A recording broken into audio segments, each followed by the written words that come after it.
에스겔 47장입니다.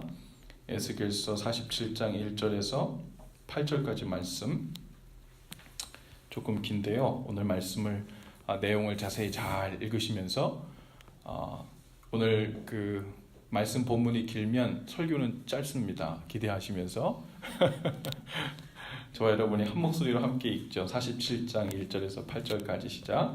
그가 나를 데리고 성전문에 이르시니 성전의 앞면이 동쪽을 향하였는데 그 문지방 밑에서 물이 나와 동쪽으로 흐르다가 성전 오른쪽 제단 남쪽으로 흘러 내리더라. 그가 또 나를 데리고 북문으로 나가서 바깥길로 꺾여 동쪽을 향한 바깥문에 이르기로 본즉 물이 그 오른쪽에서 스며 나오더라. 그 사람이 손에 줄을 잡고 동쪽으로 나아가며 천척을 측량한 후에 내가 그 물을 건너게 하시니 물이 발목에 오르더니 다시 천척을 측량하고 내게 물을 건너게 하시니 물이 무릎에 오르고 다시 천척을 측량하고 내게 물을 건너게 하시니 물이 허리에 오르고 다시 천척을 측량하시니 물이 내가 건너지 못할 강이 된지라.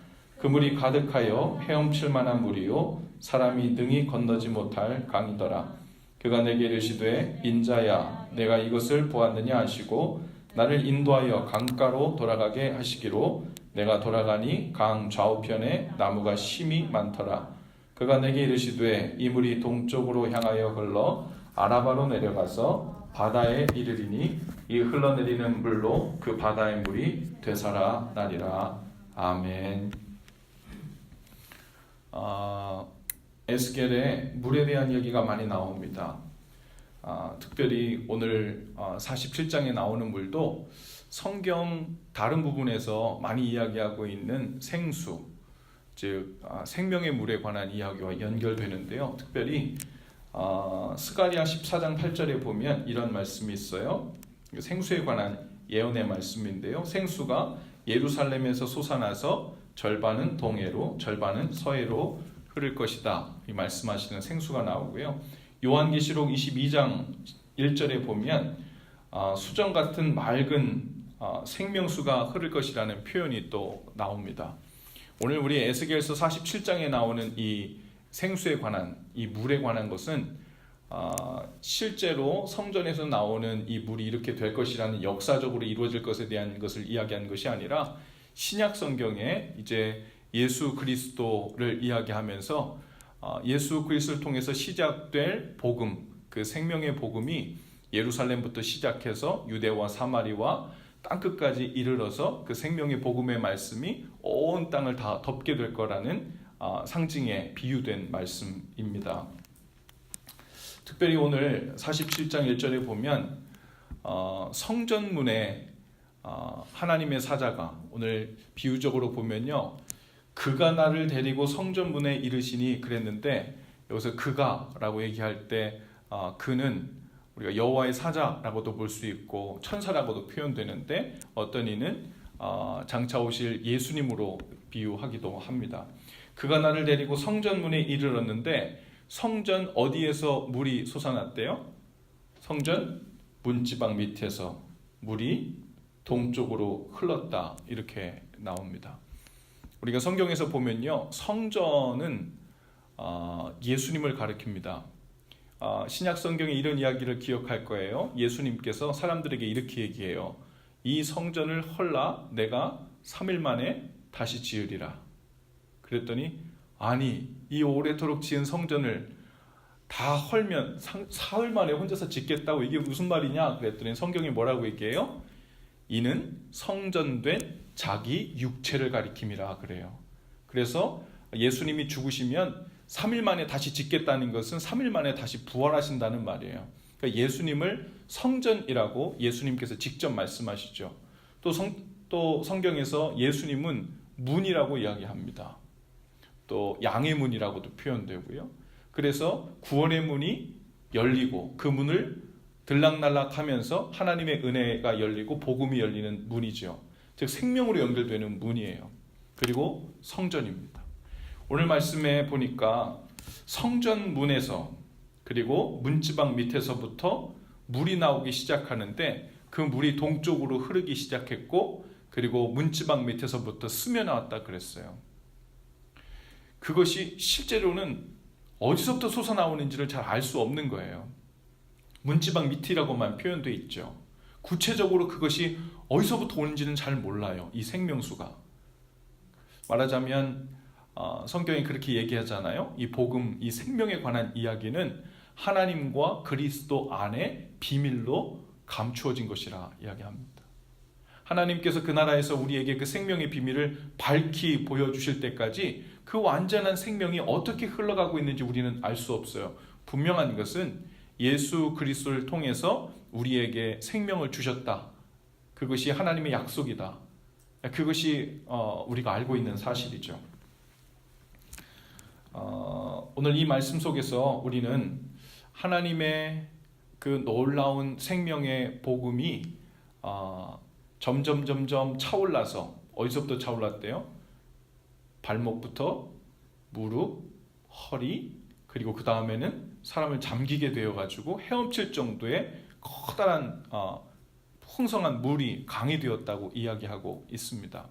그래서 점진적으로 하나님의 은혜가 흘러가고, 그리고 그 양이 많아지고, 그리고 멀리까지 나아가 결국에는 물이 바다를 덮음같이 여호와를 아는 지식이 온 세상을 덮을 것이라는 그 말씀에 대한 예언의 말씀이죠. 그런데 그런가 하면 오늘 이 말씀이 또한 우리 개인적으로 주시는 각자에게 주시는 하나님의 말씀일 수도 있겠다라는 생각이 들어요. 여기 보니까요, 그 사람이 그 사람이라고 한 사람이요, 이 에스겔의 손을 잡고요, 물이 스며 나오고 있는데 이미 문 밖으로 나온 거예요. 그리고서는 말하자면 장면이 이런 거예요. 머릿속에 한번 생각해 보세요. 그 인도하는 사람이 에스겔을 성전 문 앞에 두고 혼자서 줄을 잡고 이렇게 길이를 재는 것 같아요. 줄을 잡고 천척을 걸어 나갔다 그랬어요. 천척이니까 한 척이 얼마큼 되나 봤더니 보통 30.3cm 정도 된대요. 천척이라 그러면은 보통 한 300m는 넘는 거죠. 그러니까 300m 정도, 330m 정도 되는 거리를 줄을 잡고 쭉 나가가지고 거기서부터 에스겔에게 오라고 명하는 겁니다. 그러니까 물이 흐르는 그 위를 에스겔이 이제 걸어 나가는 거예요. 그런데 그 물이 점점 차올라서 어디까지요? 발목까지 나갔대요. 성전으로부터 300m 나갔는데 거기서부터 또 인도하는 사람이 300m를 줄을 재가면서 천척을 또 나간 거예요. 그리고 에스겔에게 또 오라고 이야기합니다. 에스겔이 순종해서 그 길을 갔더니 가는 동안에 물이 무릎까지 찼대요. 그리고 또 천척, 그리고 또 천척. 한번 상상해 봤어요. 에스겔의 눈에 보이는 장면이 어땠을까?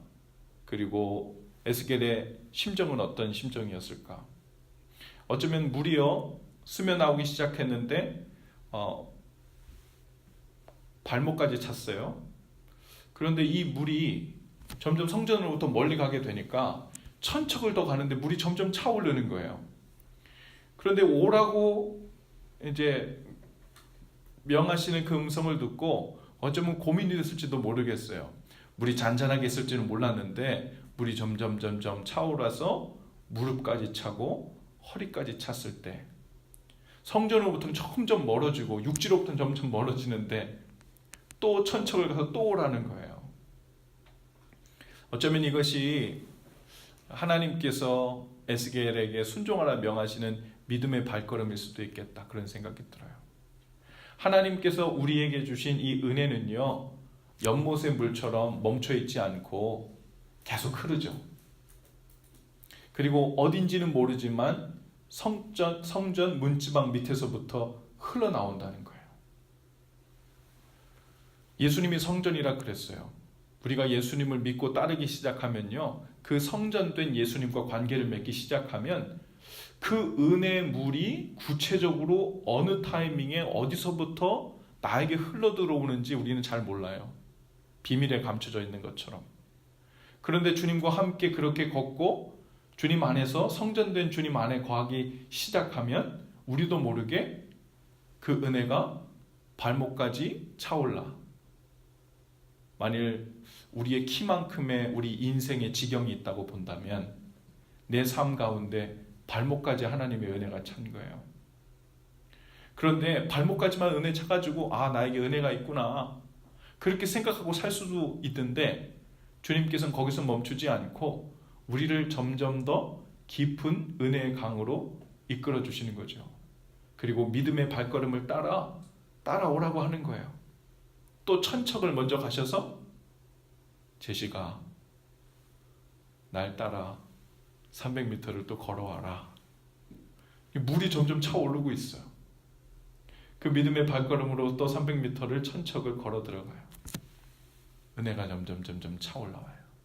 믿음의 발걸음이 깊어질수록 경험하는 은혜가 점점 깊어지고 이게 다인 줄 알았는데 허리까지 차오르고 그게 다인 줄 알았는데 내 키를 덮고 큰 은혜의 강이 돼서 그 은혜의 강 속에 헤엄치며 살게 되는 그 삶으로 주님께서는 멈추지 않고 흐르는, 움직이는, 점진적으로 계속되는 그 은혜로 우리를 불러주시는 줄로 믿습니다.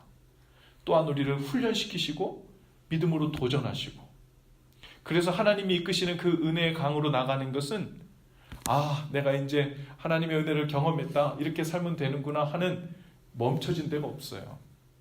물을 가둬놓지 않으셨거든요. 지난 어제네요.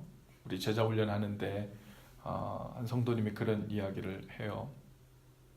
하나님을 믿고 따르는 일이 정말 쉽지 않다고. 하나님께서 계속해서 믿음을 연습시키시고 더 깊은 믿음으로 나오도록 때로는 고난과 아픔과 이해되지 않는 상황들 가운데로 점점 더 우리 눈에는 위험해 보이고 우리 눈에는 위태로워 보이고 저러다 빠져 죽는 거 아니야 싶고 내가 헤엄을 치며 살 수 있을까 싶고 그런데 주님께서는 우리를 앞장서셔서 먼저 이만큼 가신 후엔 여기까지 오라고 내가 보고 있다고 줄을 들이웠다고 이 줄을 잡고 나만 믿고 여기까지 오라고 마치 우리 아이들 아장아장 걷는 아이들 믿음 연습시키듯이 때론 두려워 보이고 차오르고 수위가 올라오는 그 물 위에서 우리를 계속해서 인도하고 계시죠. 여러분들은 어떤 은혜를 경험하고 있습니까? 여러분의 인생에 하나님께서 성전 밑에서 흘려보내주시는 그 은혜의 강이 어디까지 차 있나요? 연못처럼 발목 전도에 찰랑찰랑 찬 정도로 혹시 멈춰있진 않은지요? 이게 신앙생활인가?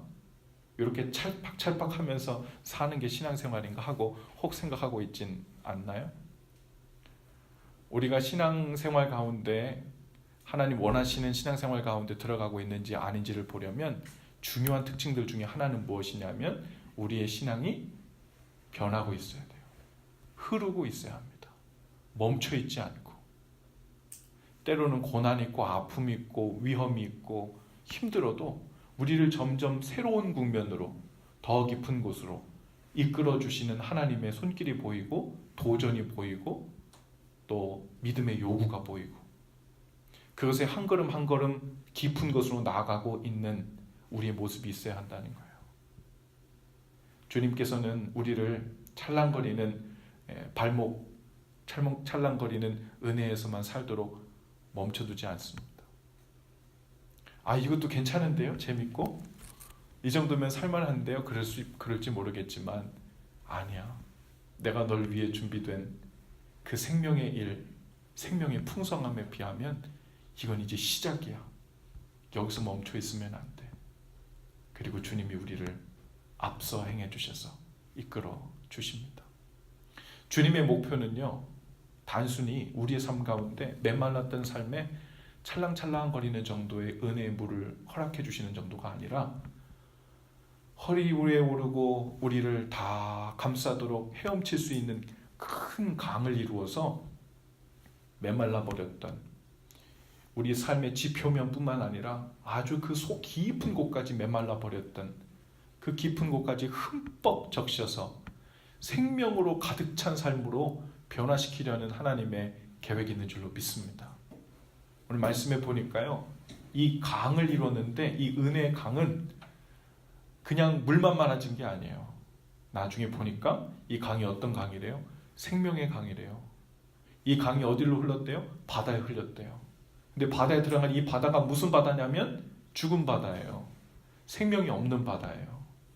그런데 그 죽은 바다도 이 강물 때문에 되살려지는, 정화가 되고 그 안에 온갖 물고기들로 많은 식물들이 자라나는 생명이 가득한 바다로 변화시켜주는, 되살려내는 그런 소스가 되는 게 바로 이 강물이라고 이야기하고 있어요.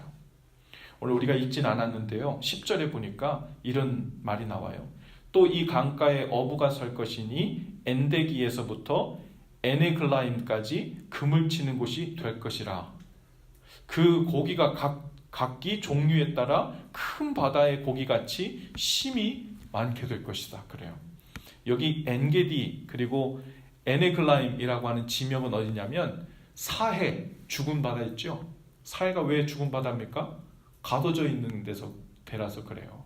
그리고 염도가 너무 높아가지고 거기 물고기가 살 수가 없잖아요. 사해 중반에 있는 이 지역들인데요, 바로 이 죽은 바다도 살려내는, 물고기가 번성케 되고 모든 생명들이 되살아나는 그 역할을 하는 것이 바로 이 강물이 될 것이라고 이야기합니다.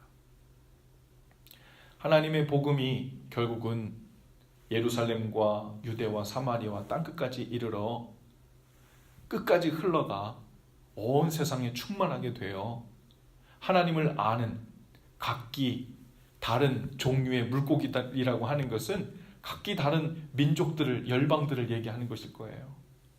많은 사람들이, 온 열방들이 주님을 알고 참된 생명으로 가득 차 하나님의 나라에서 살게 되는, 그것을 비유적으로 이야기하는 것이지만 동시에 우리 삶 가운데 바다는 있는데 인생이라는 큰 널찍한 그 그릇은 있는데 도대체 그 가운데 생명의 일들이 멈춰버리고 계속해서 생명이 솟아나지 못하는 우리의 삶을 하나님께서 다시 생명으로 풍성케 하고 온갖 싱그러운 나무들로 풍성케 하고 그 풍성한 삶을 허락하시려는 하나님의 은혜의 계획인 줄로 믿습니다.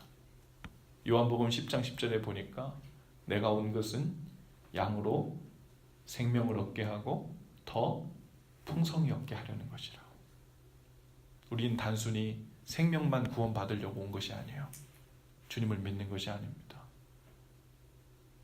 발목에 찰랑거리는 은혜를 입었다고 난 이제 예수님을 알았다는 것으로 멈춰지지 않아요.